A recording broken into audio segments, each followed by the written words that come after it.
Salom do'stlar. Bugun sizlar bilan kompyuter ishlatishni endigina boshlaganlardan tortib, ko'p yillik kompyuter savodxonligi tajribasiga ega bo'lgan barcha uchun foydali garchi klavishlar yoki hotkeys, ya'ni 10 ta eng kerakli qisqa klaviatura kombinatsiyalarini ko'rib chiqamiz.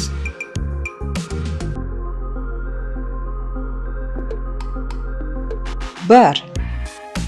Win plus E tugmalari. Bu tugmalar yordamida istalgan paytda kompyuteringiz fayl menejeri, ya'ni kompyuter xotirasini ko'rsatuvchi papka oynasi ochiladi. 2. Alt plus Tab. Ba'zida biz kompyuterda bir nechta oynalar yoki dasturlar bilan bir vaqtda ishlashimizga to'g'ri keladi. Shunday paytda Alt tugmasini bosib turgan holda Tab tugmasini bosaversak, birin-ketinlik bilan barcha ochilgan dastur yoki oynalarga o'tish mumkin bo'ladi.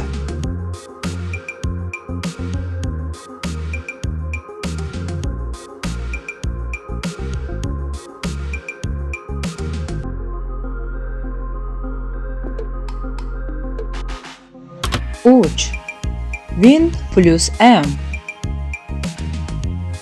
Ko'pgina oynalar bilan ishlayotganimizda ba'zida bizga o'z rabochiy stolimizni ochishga to'g'ri keladi. Bunday paytda Win plus M tugmalarini bosib, biz barcha ochilgan oynalarni pastga, menyuga qisqartirib qo'yamiz. Endi o'z ish stolimizdan bemalol foydalansak bo'ladi.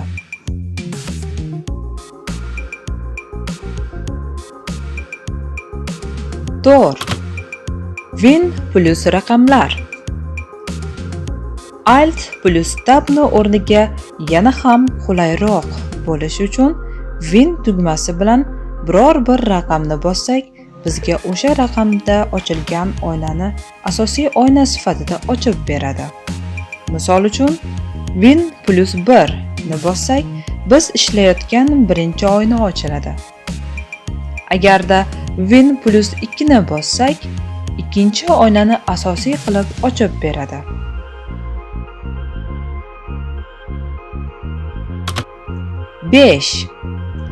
Win plus L.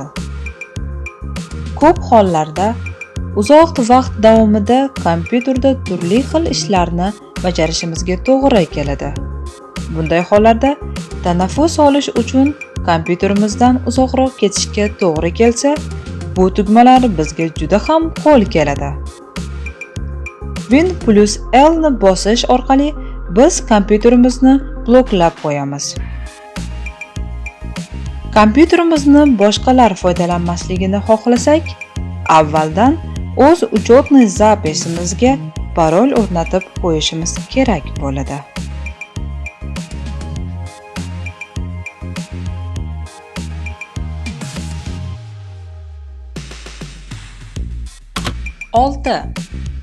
Win plus Print Screen. Biz uchun juda ham asqotadigan bu tugmalar yordamida biz kompyuter ekranining ayni paytdagi ko'rinishini rasm holatida kompyuter xotirasiga saqlab olishimiz mumkin. Endi faqat smartfonlarda emas, balki kompyuterda ham skrinshot qila olasiz. Bu juda ham oson.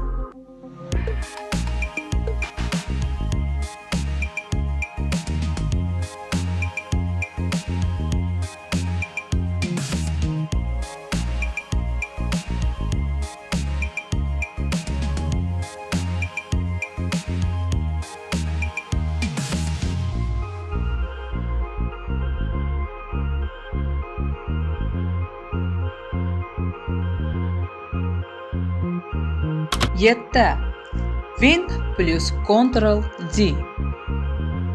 Siz kompyuterda yangi virtual ish joyini ochishni bilarmidingiz? Agar bilmasangiz, buni qilish juda osonligini hozir bilib olasiz.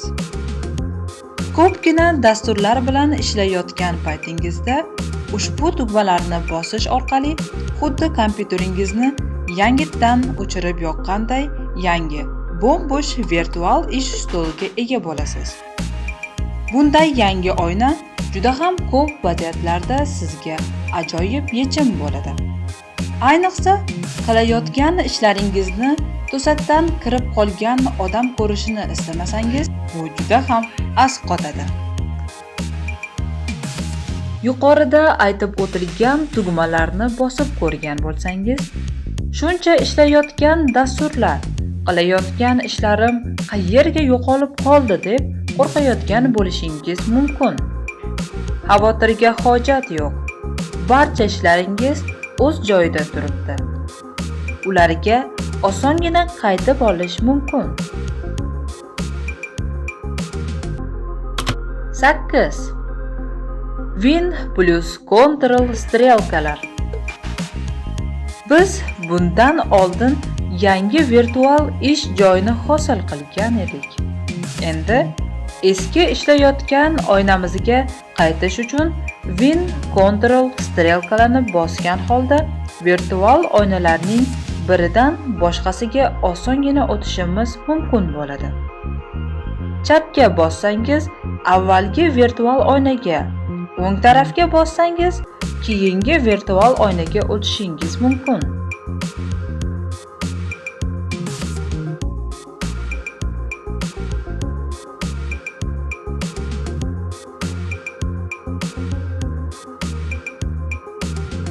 To'qqiz. Win plus Ctrl plus F4. Bundan oldingi tugmalar yordamida virtual oynalar hosil qilib, ulardan foydalanishni ko'rgan edik. Endi ushbu tugmalar yordamida keraksiz bo'lgan oynalarni yopib yuborishingiz mumkin. Win Ctrl D ni bosib, shunchaki yangi oyna qo'shing yoki Win plus Ctrl F4 ni bosib, ochilgan oynani yana yopib yuboring.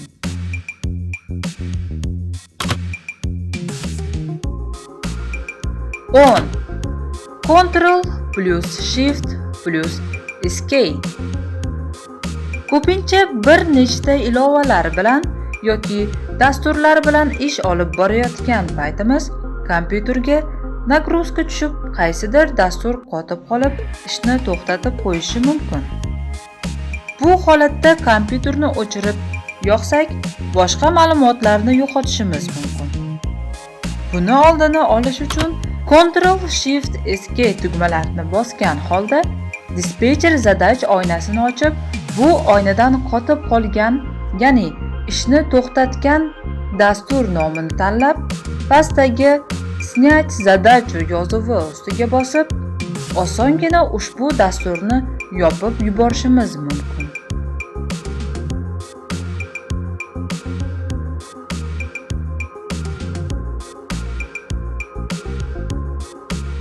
Ushbu ko'rsatgan ma'lumotlarimiz sizga foydali bo'lgan bo'lsa, kanalimizga a'zo bo'lib, like tugmasini bosishni unutmang.